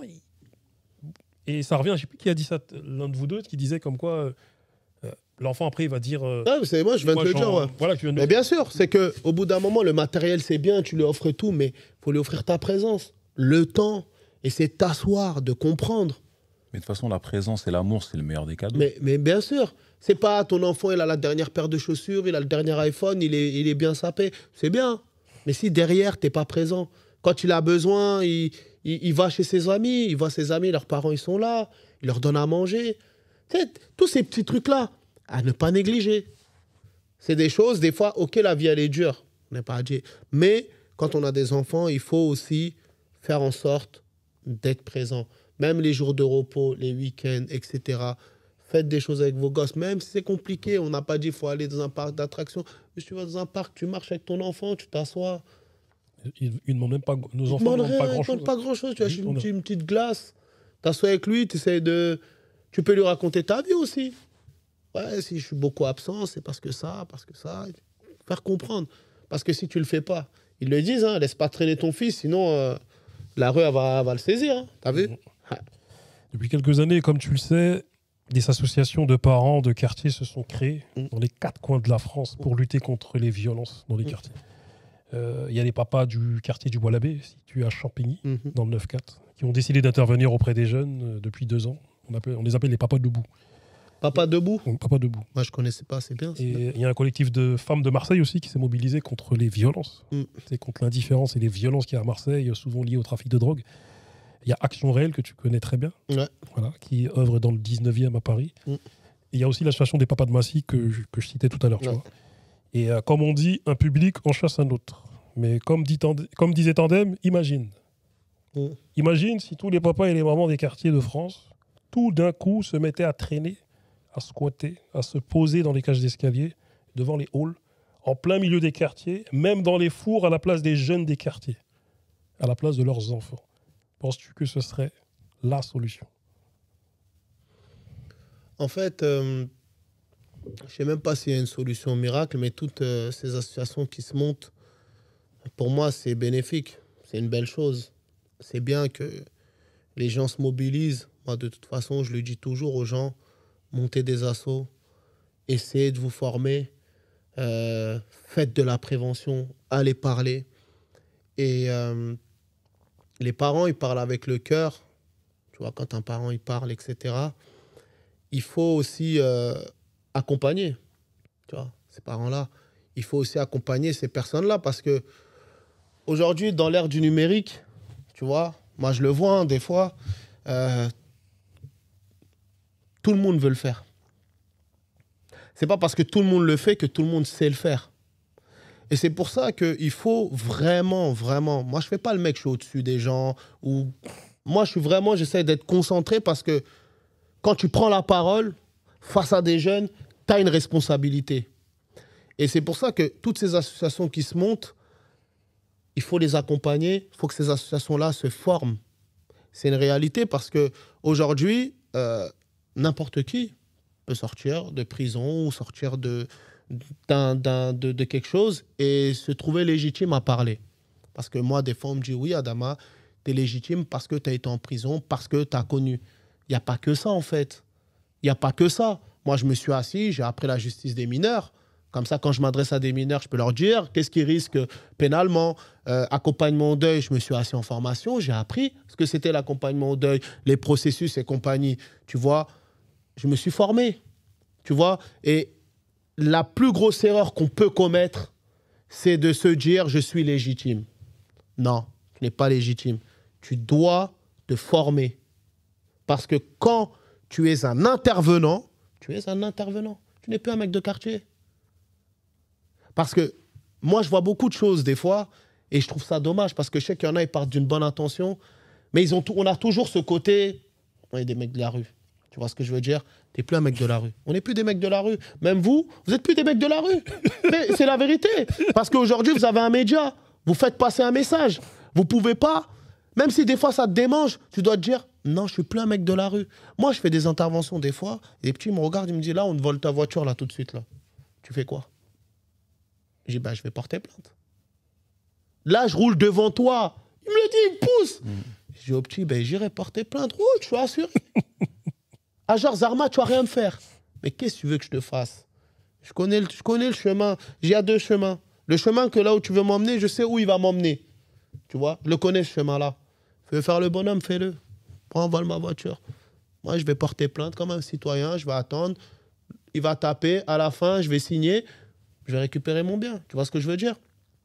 Et il ne faut pas tomber dans le piège de « on n'a rien à prouver ». Tu as vu ce que tu as fait, tu l'as fait, tu n'as pas voulu le faire. Mais quand tu fais de la prévention, c'est terminé. Le côté rue, le côté truc, on est des gars, on fait de la prévention. On a des gens qui nous écoutent. Tu as des petits, quand tu arrives dans des trucs, tu es peut-être un espoir pour eux, tu ne le sais pas peut-être. Mais le fait que tu vas leur parler, peut-être ça va leur changer leur mentalité. Il y a beaucoup d'associations qui se montent. Mais on n'est pas solidaire. Il faut qu'on se dise la vérité. Il y a un problème au milieu associatif. Tout le monde veut la légitimité. Tout le monde tire la couverture. Ah, ça c'est moi. Ah non, ça c'est moi. Ça c'est moi. Mais c'est pour ça qu'on en est là encore. Il y a combien d'associations qui luttent contre les RICS? Il y a combien d'associations qui luttent contre des combats? Mais est-ce que tu as déjà vu toutes ces associations-là, aujourd'hui, s'asseoir et dire on fait une journée? Moi, plusieurs fois, on m'a dit, Adama, ce serait bien que toi, tu lances aux associations, tu dis à tout le monde, hé les gars, tous ceux qui font de la prévention, venons, on fait une journée contre les RICS. Mais pourquoi je ne le lance pas? Ou pourquoi je ne le dis pas? Parce que les gens... Je connais déjà la réaction des gens. Ah, vas-y, lui veut faire du buzz. Ah, vas-y, lui, il croit que c'est le seul. Ah, il n'y a pas que lui qui fait les RICS. T'entends des choses. Mais tu te dis à un moment donné, les mecs, on est tous sur le même combat. Toi, tu fais des choses. Moi, je fais des choses. Bouba, il fait des choses. Pourquoi on ne s'unit pas? Non, parce que chacun veut garder sa subvention. Tu vois? Chacun va dire, non, mais moi, j'ai ma subvention, je ne me mélange pas. Il est là, notre plus grand problème. Mais ça a été fait pour nous diviser aussi. Après, c'est une histoire de personne. C'est une histoire de personne. Parce que tu vois, nous, on n'a pas de problème à... Oui, mais c'est une question d'ego. Ouais, quand t'en as pas, moi, j'en ai fou. Moi t'as vu, personnellement, et comme je dis toujours aux gens, moi, quand j'interviens, je suis pas meilleur que toi, moi. Moi, au contraire. Je ramène ma petite expérience que j'ai. On va pas me l'enlever, c'est mon histoire, c'est ma vie. Moi, quand j'interviens pour booster aussi ce que tu fais. Comme toi, il y a des choses que je fais, tu as vu, tu ne fais pas. Il y a des choses que tu fais que je ne fais pas. Tu vois ce que je veux dire? Je ne suis pas plus légitime que toi. Tu n'es pas plus légitime que moi. Moi, on est une force. Ensemble, on est une force. Ensemble, on va essayer de faire les choses. Moi, tout le temps, je dis aux gens, quand j'arrive dans des villes, des fois, je dis, elles sont les assos sur le terrain. Appelez les associations, ramenez-les. S'ils n'ont pas monté d'asso, je parle aux gens, je dis, hey, les mecs, montez une asso pour faire ça, pour faire ça, pour faire ça. Moi, je ne viens pas dire, sur mon fauteuil, ouais, moi, je suis Adama, j'ai fait ça, j'ai fait... Je m'en fous. Tu vois ce que je veux dire? Et les gens, des fois, ils te le prennent comme si tu étais un concurrent. Des fois, même dans le milieu professionnel, j'ai des éducateurs, des fois, ils ne sont pas cordats avec moi, ils ne sont pas d'accord. Il y a des éducateurs que je les vois, ils sont énervés. Ils parlent au petit, vas-y, lui. T'as eu la parole de tout à l'heure, il fait ça que pour l'oseille. Des éducateurs l'ont déjà dit à des jeunes qui sont venus me le répéter. C'est parce qu'arrivé à un moment, tu poses problème. Parce que Dieu a fait qu'aujourd'hui, il y a des jeunes qui t'écoutent, il y a des moins jeunes. Donc, on est là aussi sur les réseaux. Ah, mais lui, quand il parle de ça, il y a combien de vues, il y a combien de commentaires, combien de j'aime. Les gens, ils sont dans tout ça. C'est ça qui nous a perdus. Et les associations, notre plus gros problème, notre plus gros défaut, c'est qu'on est divisés. On mène tous la même cause, mais on est divisés. Tu vois? Et ça, c'est dommage. Moi, il y a déjà eu même des associations proches de ma ville. Tu vois, il y a eu des projets sur des RICS, etc. Et des fois, on ne m'a pas invité, ne serait-ce qu'à une projection. Tu vois ce que je veux dire? Mais les gens, en coulisses, ils disent « Ouais, mais après, s'il vient, il va reprendre le truc pour lui. » Ou les gens vont aller vers lui. T'es dans quoi? C'est pour ça que je vais nulle part, moi. Je reste dans ma voiture, je fais mes vidéos, je les poste, sans filtre. T'aimes pas, on m'appelle, j'interviens, etc. Parce qu'aujourd'hui, on est trop dans une fausse concurrence. Tu vois? Et ça, c'est dommage. Et c'est ça qui nous perd. C'est pour ça qu'on en est là. Parce qu'on fait la morale aux petits, alors que nous-mêmes, en tant qu'adultes, des fois, on n'est pas concentrés. On est dans nos calculs, on est dans notre... On n'est pas concentrés. Donc, soyons concentrés. Pourtant, quand ces associations-là, elles font des actions, c'est efficace, hein, parce que des mamans et des papas, ou même des gens plus âgés qui aillent voir les jeunes, discuter avec eux. C'est super efficace. Aller là où ils se trouvent. Mais c'est grave efficace, tu vois. C'est efficace. Mais à 100%. Mais ça, c'est pas une question de... C'est une question... C'est dommage. Moi, vraiment, moi, t'as vu, je marche, j'entends, je me dis juste, c'est dommage. C'est dommage que des fois, on n'unit pas tous nos forces pour faire les choses, tu vois. Vraiment, vraiment, vraiment. Parce que les jeunes, quand ils se retrouvent face à des papas et des mamans, c'est pas la même réaction que même face à des grands, tu vois. Mais c'est pas là, la ils redeviennent... Mais moi, je l'ai vu même à Vigneux, avec l'association Quartier sans violence, tu vois. C'est des papas, des mamans qui se lèvent, qui font les choses, ils vont sur le terrain. Quand il y avait les émeutes, ils sont là, ils parlent aux petits. Et même moi, des fois, je suis là pour un soutien. Je lui dis, allez-y, parlez. Quand papa il parle, qu'est-ce que je vais dire, mon papa? Et il parle de son expérience. Même moi, j'apprends. Ce que je dis, il n'y a pas de concurrence. Il faut que les gens, vraiment, vraiment, des associations, ceux qui montent des assos, ceux qui ont déjà des associations, il faut se dire une chose, il n'y a pas de concurrence. Chacun gère ce qu'il a à gérer. Et quand on doit se donner la main, se donner la force, il faut le faire. Il ne faut pas calculer le ci et le ça. Tu n'es pas légitime toute ta vie, hein, tu vois ce que je veux dire? Aujourd'hui, on va dire c'est Adama. Dans quelques mois, ça va être quelqu'un d'autre. Dans quelques années, ça va être quelqu'un d'autre. Et je le souhaite, moi. Je souhaite qu'un jour, on appelle un petit, qu'on dise, voilà, le petit, aujourd'hui, il fait de la prévention, mais il n'est pas passé par la casse-prison, ni par... Mais il a été formé pour faire de la prévention, tu vois. C'est ce qu'il faut. Mais après... Mais deux dernières questions. Tu es à l'origine du Déjà Je sais que tu veux rester avec nous. À l'origine du concept Descente de mots, dont le but est de réunir des rappeurs de quartiers différents impliqués dans les RICS. Depuis quelques années, le rap a mué. Divers courants ont vu le jour, dont la drill. Certains drillers font l'apologie du meurtre, d'ailleurs. Au vu de tous ces messages négatifs véhiculés dans le rap actuel, le rap est-il le meilleur moyen de faire passer des messages positifs? Pour percer, non. Si tu veux percer, c'est compliqué. Mais pour moi, le rap, ça reste un des meilleurs outils pédagogiques qu'on peut avoir. Parce que le rap, quand vraiment, tu as vu, moi, quand je fais le concept descente de mots, je fais toujours un son zéro. Même quand j'arrive en prison, je travaille avec les jeunes, les détenus, je fais un son zéro. Donc le son zéro, c'est, dis ce que tu veux. Comme d'hab, ouais, on t'allume, gna gna, TP, blabla, ok, vas-y. Ok, c'est bon, t'as dit ce que t'avais à dire. Bon, maintenant, qu'est-ce que tu peux me dire à part ça? Hein? Non, mais comment? Ouais, je sais pas. En fait, on fait un son sur les darons. Qu'est-ce que là, ta mère, là, t'es en prison. Elle vient te voir au parloir. Qu'est-ce que t'aimerais lui dire? Ton daron, qu'est-ce que t'aimerais lui dire? Le quartier, il n'y a que ça, les gars. Quand j'ai grandi dans le quartier, il y a des belles choses au quartier. On fait des thèmes. Et là, tu vois, ça commence à s'ouvrir, commence à parler. Et là, tu dis, voilà, tu vois. Mais après, aujourd'hui, l'industrie a fait que ça ne fonctionne plus. Demain, tu vas faire un son conscient. Il y en a, ils vont t'écouter, mais il y en a, ils vont dire, vas-y, il nous fait la morale. Tu vois ce que je veux dire? Et c'est l'industrie qui a fait ça. Quand tu entends l'apologie du meurtre en plein Skyrock, frérot, qu'est-ce que tu vas dire au petit pour percer? Il va dire, faut que je fasse pareil que celui qui passe. Tu vois? Tu vas voir des clips où il y a de la drogue, il y a des meufs dénudées, ça fait des millions de vues. Qu'est-ce que le petit va vouloir faire? Tu vois ce que je veux dire? Donc, si aujourd'hui, ces rappeurs-là ont ce niveau-là et sont à cet étage-là, après, moi, des fois, je vais loin dans ma réflexion. Tu vois ce que je veux dire? Mais des fois, je me dis, ça a été fait exprès. Parce que nous, il n'y a pas longtemps, je parlais, je disais, tu sais que nous, les rappeurs de notre époque, c'était comme nos grands frères. Tu vois? Quand tu écoutais un Kerry James, quand tu écoutais, tu vois, tous ces artistes qui te disaient la vérité. Alors que Kerry James, il choisit 9-4. Je pensais à lui, le résistant. Il était du 9-4. Il est du 9-4. Et toi, tes garges les connaissent. Les gens, ils écoutaient du Kerry à fond.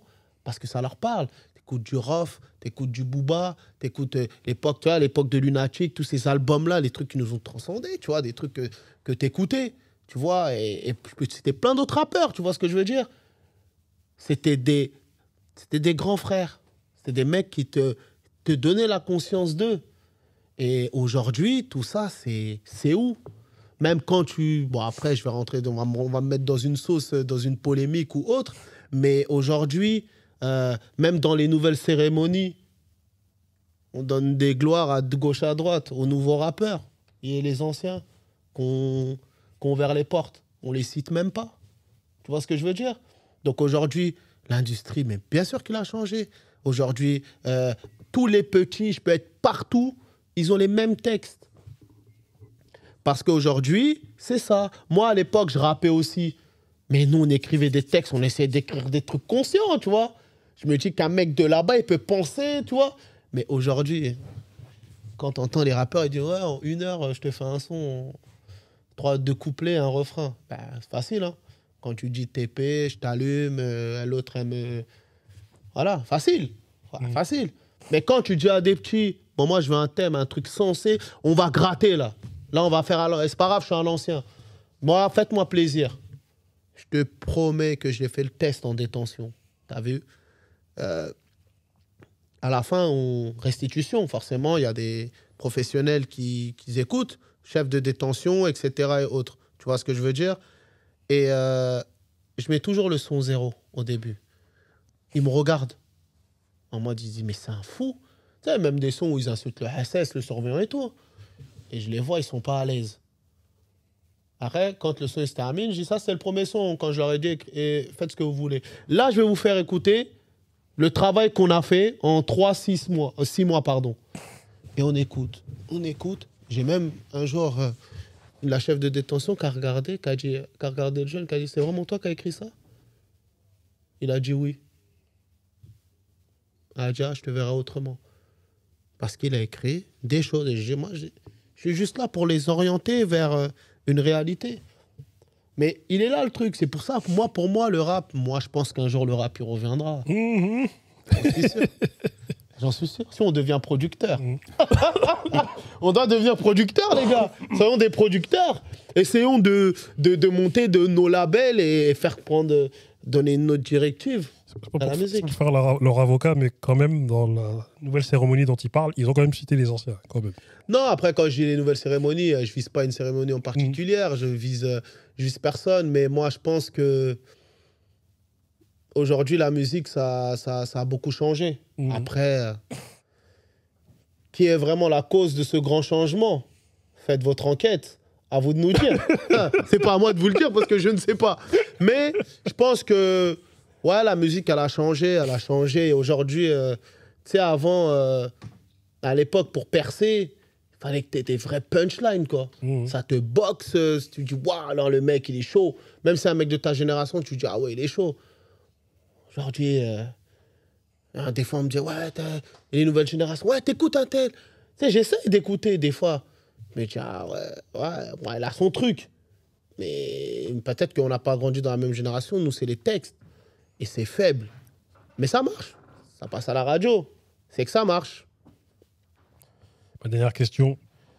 Il y a quelque temps, l'entité Soparks, dont fait partie M. Barberich et Ami, sont intervenus sur la ville de Massy par rapport à ce phénomène de rixe interquartier qui dure depuis plus de 25 ans. L'outil de Soparks, c'est le débat. Il y a un certain nombre de débats, dont certains sous la forme de podcasts qui ont été mis en place entre les jeunes, les parents, les grands, les grandes et les agents de la ville. Ces débats, ils ont donné lieu à un grand débat entre les jeunes, le maire, les forces de l'ordre, pour ne citer que, tu vois. En tout cas entre les jeunes et les institutions. Ouais.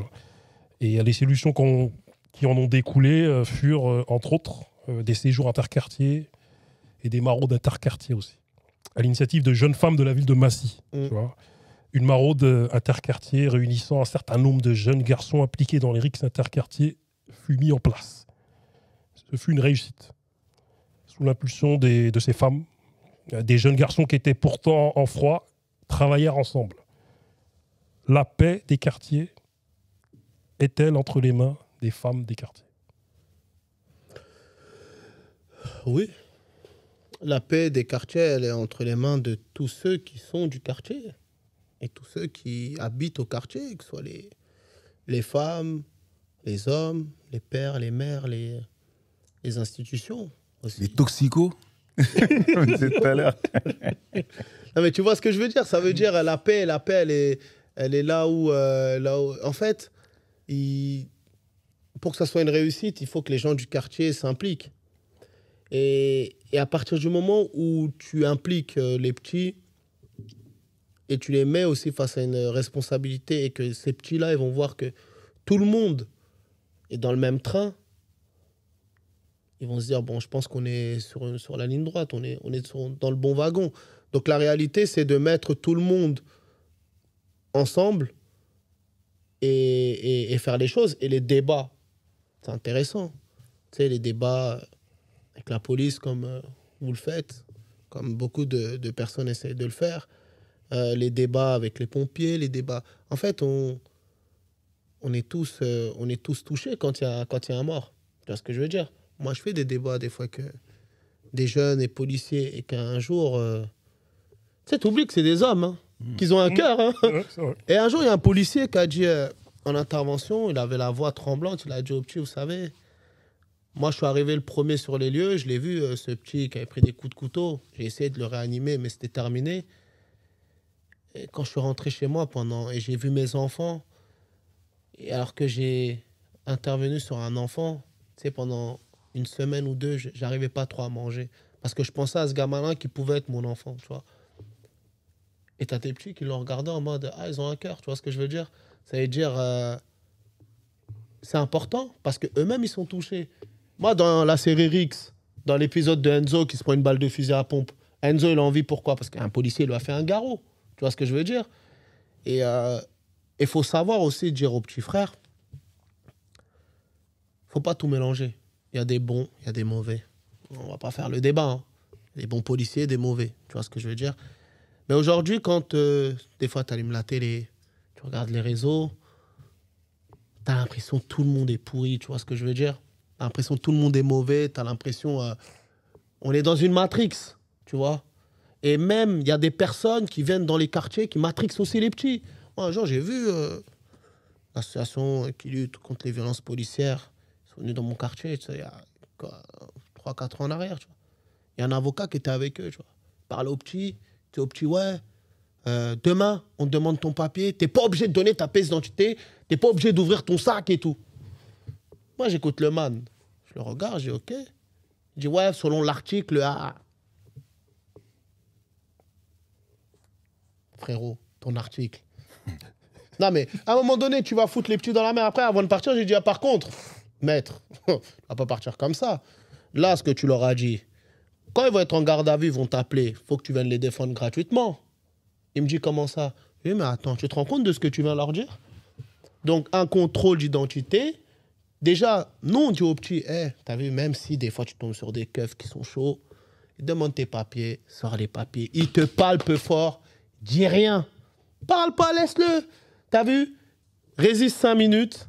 Parce que si tu commences à dire, je te donne pas mes papiers selon l'article, ah bon? Mais dans la réalité, ils vont te balayer, ils vont te sanctionner, mon gars. Et en plus, ils sont assermentés. Ça veut dire, même s'il a tort, quand il va dire, ah non, c'est lui qui a commencé à m'insulter et c'est ça, agent assermenté, tu vas finir où? Ton avocat, il est où? Après, l'avocat commence à dire, ouais, mais non, t'as vu votre réalité en barreau, au tribunal, je la respecte. Mais il y a notre réalité au quartier. Tu vois ce que je veux dire? Donc, la paix, elle vient du quartier, fait par les gens des quartiers, mais il faut que ça soit bien fait. Tu vois? Et moi, je mets un point d'honneur sur... et vraiment, je force. Hein. On peut dire Adama... et moi, je force sur vraiment la formation. Tu vois ce que je veux dire? Parce que quand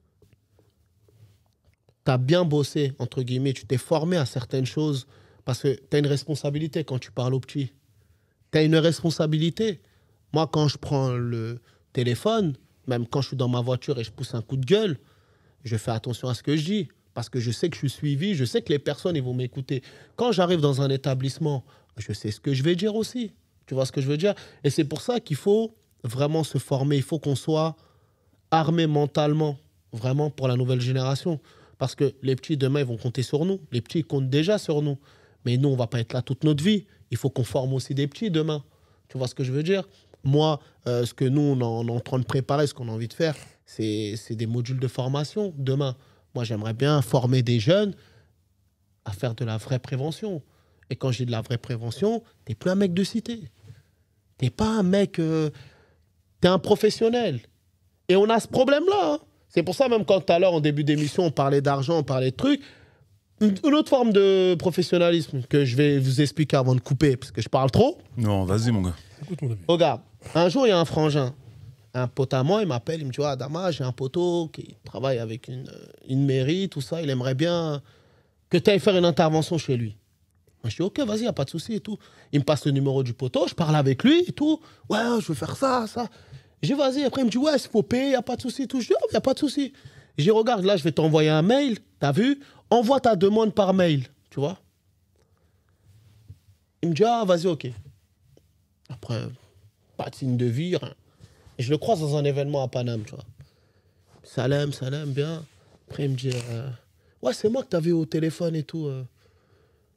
Je dis, ah, frérot, ouais, et tout. Et après, il me dit, ouais, t'as vu, je vais pas te mentir.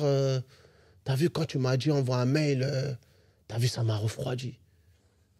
Et moi, je dis, comment ça t'a refroidi? Il me dit, t'as vu, nous, moi, je connais un tel, tu connais un tel, t'as vu, nous, on est les mecs de quartier. Je dis, ah, frérot, je t'arrête tout de suite, mon ref. Le prends pas mal. Mais t'as vu, frère, j'ai parlé avec toi au téléphone. Je t'ai confirmé, je t'ai dit, on va le faire. Je t'ai dit d'envoyer un mail. C'est en mode professionnel, frérot. Moi, il y a des gens aujourd'hui qui travaillent avec moi. C'est eux qui gèrent les mails, qui gèrent le planning. Ça fait pas de moi un mec qui se la raconte, qui a pété les plombs. C'est juste, on veut faire les choses carrées. Et on a ce problème-là au quartier. C'est quand, à partir du moment où tu vas commencer à donner un truc professionnel ou être carré, on va dire, vas-y, lui, il fait ça pour l'oseille, aujourd'hui, il se la raconte. Donc, on doit toujours faire les trucs bancals. C'est pour ça qu'on ne nous respecte pas. C'est pour ça qu'on ne nous respecte pas. Parce qu'on est toujours dans ce truc-là. On fait, non, c'est une trace, un truc carré. T'as vu? Même demain, tu vas vouloir un artiste. T'as vu? Un artiste que tu affectionnes, tu veux qu'il vienne à ton événement, il va te dire, envoie un mail. Là, ça ne va pas te déranger. Là, tu vas le vous voyez. Vous pouvez, s'il vous plaît. Non. Pourquoi quand c'est moi, ça dérange? Pourquoi quand ça va être toi, ça va déranger? Pourquoi, les mecs? À un moment donné, il faut qu'on se dise, hé, les mecs, c'est du boulot. Les gens, ils ne s'imaginent pas tout le travail que... Parce que les gens, ils voient ta vidéo. Quand tu vas regarder Rix, les gens s'arrêtent à ça, 10 minutes. Ils pensent que tu as travaillé 10 minutes. Tu vois ce que je veux dire? Mais frérot, c'est du travail. C'est du boulot. C'est des idées. C'est des nuits blanches. Mais ça, tout ça, tu ne vas pas le dire. C'est comme vous, quand vous travaillez, vous faites votre émission, c'est du boulot. D'installer, d'appeler les gens, de coordonner les rendez-vous, c'est du boulot. Mais les gens, ça, ils ne le voient pas parce que tu ne vas pas détailler. Bon, avant cette émission, on a fait. Tu n'es pas là pour ça. Mais il faut que les gens, à un moment donné, se disent, les mecs, si on veut avancer, vraiment si on veut avancer, il faut qu'on soit carré. Et d'être carré, ça ne veut pas dire de toi, tu te la racontes. Ça veut dire que tu veux faire les choses bien. Tu veux réagir? Non, j'en ai pour mon argent, comme on dit. Non, mais la réalité, elle est là. C'est qu'il faut être professionnel. Il y a plein... Pourtant, tout à l'heure, quand tu me disais les associations des parents, je te dis quoi? Il faut les accompagner. Parce que les associations des parents, ils font les choses bien, ils prennent de leur temps, ils font ce truc. Mais il faut leur dire aussi, vous savez, pour monter des projets, vous pouvez faire des appels à projets. Il faut se structurer aussi. Il faut se structurer, faire des appels à projets. L'État, chaque année, donne de l'argent pour les associations. Mais si les parents, tu leur dis pas comment faire, eh bien, ils vont le faire. En plus, il y a de l'argent. En fait, ce qui est important aussi de dire à ces associations-là, c'est qu'il y a de l'argent qui est alloué. Mais c'est ça. Parce que regarde, nous, par exemple, on en est la preuve. C'est-à-dire que nous, on nous a contactés pour intervenir sur ça, les RICS. Il faut le dire, il ne faut pas avoir honte de le dire. Et à un moment donné, nous, on s'est tous assis autour d'une table. Il y a des subventions qui sont tombées. On a été payés, on est intervenu. Et ça, il faut le dire aux associations. Il faut le dire. Ils le font gratuitement. Mais frère, si tu le fais gratuitement, pourquoi je vais te payer? Et ça aussi, c'est le problème de beaucoup d'associations qui, eux, prennent des subventions, mais ne vont pas dire aux autres, hey, les gars, pour ce que vous faites, vous pouvez demander. C'est pas obligé qu'on te donne, mais tu peux au moins faire la demande. Et il ne faut pas avoir honte de le dire. Accompagner ces parents-là, il faut le faire. Les accompagner, ils veulent faire les choses bien. Il faut les cadrer, les structurer, leur dire, voilà, vous avez l'habitude de faire ça, essayez de demander pour faire ça, etc. C'est important. Mais on a un problème avec l'argent. Parce que moi, je sais que nous, par exemple, nous, on accompagne certaines associations, tu vois, qui veulent nous prester. Parce que tu sais, pareil que toi, hein, tu sais, quand on commence à donner nos tarifs, on commence à péter un plomb, tu vois. Et nous, on leur dit, tu sais quoi, si tu n'as pas les fonds, il y a un appel à projet, on va t'écrire, t'aider à remplir l'appel à projet pour que tu puisses nous rémunérer. Et en même temps, ce qui est intéressant, c'est que tu vas nous rémunérer, mais tu pourras le refaire l'année prochaine et du coup, tu seras autonome. Bah oui. Tu vois, et donc ça rejoint ce que tu disais par rapport à l'accompagnement. Mais bien sûr, et les gens, ils s'arrêtent. En fait, ce qui est malheureux, c'est que les gens, ils s'arrêtent sur l'oseille, tu vois. Ils s'arrêtent sur ce que tu vas proposer comme prestat. On te fait une analyse de besoin. Tu me dis, tu veux faire ça, ça, ça. Je te donne le coût, du coup, combien ça coûte. Des fois, tu entends, ah ouais, mais c'est trop cher. Moi, quand on me donne ça, je dis, mais ça coûtera toujours moins cher que des obsèques. Hein. On s'arrête là. Et à un moment donné, si tu veux vraiment faire les choses, tu vas trouver les moyens de le faire. Parce que c'est trop facile après, une fois qu'il y a un mort, on fait tous des cagnottes litchi, partage la cagnotte. C'est trop facile après. Mais quand il fallait faire de la prévention avant, vous n'avez pas voulu mettre l'argent. Parce que quoi? Parce qu'on est les grands du quartier, on doit venir parler? Parce que c'est nos petits? En quel droit? Je peux parler aux petits de mon quartier, je ne suis pas obligé d'aller au fin fond du 91 ou au fin fond du 92 pour parler aux petits. Pourquoi? Ah, parce que tu es un mec des réseaux? Non, je suis quelqu'un qui travaille. Aujourd'hui, c'est mon traf. Aujourd'hui, c'est mon métier. C'est devenu mon métier, c'est devenu mon travail. Je fais ça à temps plein. J'ai un planning, j'interviens à gauche, j'interviens à droite, j'interviens partout en France. C'est mon travail. Mais les gens vont dire, ouais, mais fais l'argent sur le dos des morts. Eh frère, au bout d'un moment, vous voulez qu'on fasse quoi? J'ai donné l'exemple, je ne vais pas redonner, je ne vais pas revenir en arrière. Vous voulez qu'on fasse quoi? Et même si demain, je dis, bon, je demande plus d'argent, je travaille au don. Mais qui va donner? Ah, tu vas bien pour les constructions des mosquées. Hein. Ça prend du temps, ils travaillent au don. Regarde sur quel les frères. Regarde sur quel punchline il finit aussi. mais frérot, mais c'est une réalité, regarde les constructions des mosquées. Ça fait 20 ans, il y a des mosquées, ils attendent, ils travaillent au don. Je donne ça parce que j'avoue, c'est la première punchline qui est venue. J'avoue de finir avec ça, c'est hardcore. Mais c'est une réalité. Si tu travailles au don, tu vas pas t'en sortir. Ça va être dur parce que les gens après vont savoir qu'est-ce qu'ils t'ont donné. Je t'ai fait l'exemple avec les abonnés que j'ai. Si je demande 5 € à chaque abonné que j'ai que sur TikTok, hein, t'as vu, ça fait 590 000 €. Tu crois vraiment que les gens vont me les donner? Ils vont dire, attends, on lui a donné 590 balles à Adama. Voilà, il va s'acheter ça, et il va aller à Dubaï. Parce qu'on n'a pas les mêmes priorités. Pour finir, parce qu'on a un invité avec des lunettes noires qui va arriver là pendant longtemps. Il y a le combat, il y a la lutte contre les rixes interquartiers, mais je crois qu'il y a la lutte aussi contre la culture du freestyle dans les quartiers. Mais ça, c'est un autre débat, mon ami. Quel freestyle? La culture du freestyle, c'est-à-dire cette culture de... C'est qui rappe et tout, là? Non, même pas. La culture de... Non, l'amateurisme. Genre, Simplement. au lieu d'être pro, on aime bien travailler comme on travaille. Ouais. C'est ce que je veux dire. Et ça, c'est dans tous les domaines et tous les âges. Mais je veux dire, ça revient à ce qu'on voilà, fait. tu vois, et moi, j'appelle ça la culture du freestyle. Bah, on travaille en freestyle. Mais bien sûr. Vas-y, tranquille. Ouais. Mais on va en débattre plus tard. Ouais, tu me réinviteras. mais c'est comme je disais tout à l'heure, pourquoi je te disais, c'est pas tout le monde. Il y a faire de la prévention et faire de la prévention. Et il faut pas oublier une chose, la formation. Il faut, avant d'apprendre, il faut avant de parler aux gens, il faut que tu apprennes. Il faut que tu sois calibré. Il faut que tu sois prêt. C'est pas tu viens. Moi, au début, j'ai commencé comme ça. Mais après, quand j'ai vu qu'il y avait un engouement, ça prenait. Frérot, je me suis assis, j'ai appris. Parce qu'au bout d'un moment, tu vas pas être sur le même discours toute ta vie. T'as vu? Moi, je suis venu, j'ai perdu un refrain, je l'ai expliqué. Aujourd'hui, j'en parle même pas. T'as vu? Aujourd'hui, j'en parle pas. Aujourd'hui, quand j'interviens, je suis sur un autre champ. Quand je fais le module des CM2 qui s'appelle Chez les grands, on parle de le passage au collège, on parle des réseaux sociaux, du harcèlement, on parle un peu des rixes. Tu vois ce que je veux dire? On parle de la dyslexie, on parle de toutes ces petites choses que nous, on avait, mais qu'on ne connaissait pas. T'as vu? Et de là, je vois plein de petits qui lèvent la main. Ouais, moi aussi, je suis dyslexique. Je dis, bah, moi, à ton âge, j'étais comme toi, etc. Mais tu vois, ça ne m'a pas empêché d'écrire un livre. Ça veut dire continuer à faire. Tu vois ce que je veux dire? Je suis sur un autre champ. Tu vois, quand demain, à force d'accompagner les familles de victimes, frère, je ne suis pas psychologue, mais toutes les familles m'appellent. Donc, je me suis dit, ah non, il faut que je fasse une formation accompagnement au deuil. Comme ça, je sais ce que je peux raconter aux aux familles de victimes, etc. Tu vois, il faut te former, frérot. Au bout d'un moment, il faut prendre le temps d'apprendre. Mais comme tu dis, il y en a beaucoup qui sont freestyle parce qu'ils pensent être légitimes. C'est ça. Et ça, c'est ça qui nous fait du mal. Tu vois? Parce que quand tu vas être formé et quand tu vas être informé, tu n'auras plus le même discours. Parce que tu vas te détacher de ce côté rue. Moi, je n'ai rien à foutre. Des fois, il y a des mecs qui me disent « Ouais, toi, ça se voit au placard, t'as souffert. Les gens t'ont ragal là-bas. » Je dis « Ouais, je sais pas, peut-être. Mais je te raconterai jamais ce qui s'est passé là-bas. Parce que je n'ai aucun intérêt de te raconter. Moi, quand je te parle de la prison, je te dis « La prison, c'est dur, mon gars. 9 mètres carrés. T'as vu, quand tu vas aller aux toilettes, ton co-détenu va être là.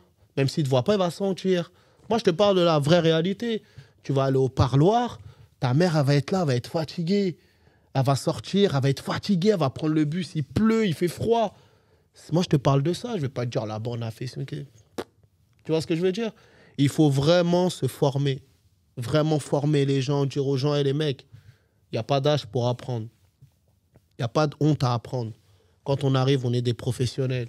Moi, c'est ce que je dis aux gens. Des fois, je me suis même pris la tête avec des professionnels parce que je leur ai dit, mais vous m'avez pris pour un mec de quartier. Vous ne m'avez pas respecté. Je suis un professionnel. Quand j'interviens dans ton truc, j'ai des comptes à rendre après, moi. Et toi aussi, tu as des comptes à me rendre. Et après, 2 jours après, on m'appelle, ouais, Adama, c'est vrai que ce que tu avais dit en réunion, tu avais raison. C'est vrai qu'on ne t'a pas respecté. On ne t'a pas pris pour un professionnel. Eh ben ouais, ben maintenant tu vas comprendre. C'est tout. Et quand tu parles comme ça, les gens, des fois, ils vont dire tu te la racontes. Mais non, frère. On est des professionnels. C'est un métier. Même vous, ce que vous faites, c'est un métier, les gars. C'est un métier. Freestyle aussi, c'est un métier, mais... Après, voilà. Et des fois, les gens, ils vont... Mais parce que c'est le milieu qui est comme ça. Des fois, les gens vont me demander d'intervenir. Ils vont faire un devis, ils vont dire c'est trop cher. Ouais, ils vont prendre des gens freestyle. Et moi, je connais, ils reviennent. Finalement, Adama... Des professionnels des quartiers. Adama, merci. Merci à vous. Pour cette franchise. De toute façon, on savait. Hein. On essaye. Hein. On savait, non, mais en tout cas, c'est un échange très intéressant parce que je pense que là, toi, les gens qui ne te connaissaient pas ou qui pensaient te connaître vont te connaître davantage. Bien sûr, parce que les gens, ils s'arrêtent à ce qu'on voit sur les réseaux. Mais il y a beaucoup de choses... qu'on fait, on ne parle pas. Moi, comme je l'ai expliqué tout à l'heure en off, hein, tout ce qu'on fait pour nos mamans de nos quartiers, parce que moi, tu as vu, à Garges, les mamans, on fait des... La dernière fois, en plus, voilà, dernière anecdote, désolé. La dernière fois, j'étais sorti à la mer. On était à Deauville. On était avec les mamans, tout ça et tout. Et je croise des frères de Mantes-la-Jolie, tu vois. Ouah, Adama, tout ça et tout. Ils m'ont dit, ah, Adama, nous aussi, on a fait comme toi cette année, on a ramené les darons. Frère, ça m'a fait plaisir. J'ai dit, ah, les frères, merci. Ils m'ont dit, non, parce que tu as vu quand chaque année, tu fais des sorties à la mer, tu dis, les gars, ramenez vos darons à la mer. Ça ne vous coûte rien de prendre un car ou deux, mais toutes les mamas du quartier. Venez pas avec vos enfants. Venez que vous, les mamans, venez avec vos petits-enfants. Tu les mets dans le car, tu les ramènes. Moi, j'ai vu les darons, elles nagent. Je les ramène au JO. Elles nagent, nos darons. Tu vois ce que je veux dire? Mais ça, on le fait, on fait vite fait une vidéo, mais on ne le dit pas. Mais ça, c'est important. T'as vu, au lieu de regarder ce que l'autre il fait, ou s'il prend, il prend pas. Parce que toutes ces choses-là, on ne demande pas aux mamans de payer. Tu vois? On dit aux mamans, venez. On fait des barbecues, venez. Tu vois ce que je veux dire? On fait des cours de français, on essaie d'améliorer la vie du quartier comme on le peut. Tu vois ce que je veux dire? Mais ça, je ne le mets pas forcément sur les réseaux. Parce que, voilà, je mets mes coups de gueule. Aujourd'hui, on me connaît parce que, ouais, il est dans sa voiture, il fait des coups de gueule. Mais il n'y a pas que ça. Ouais, mais moi, ce que je pourrais dire, c'est qu'il y a les réseaux et il y a la réalité. Ah. Et nous, on est des mecs réels. Rappeur réel, comme je disais tout le temps dans mes messages. C'est ça. Ancien rappeur, mais toujours réel. Tu vois ce que je veux dire? C'était le berger, le vieux père, Hey. avec Adama Camara. N'oubliez pas de commenter, parce que là, je pense qu'il y a de la matière à commenter. Et à la prochaine. Ciao.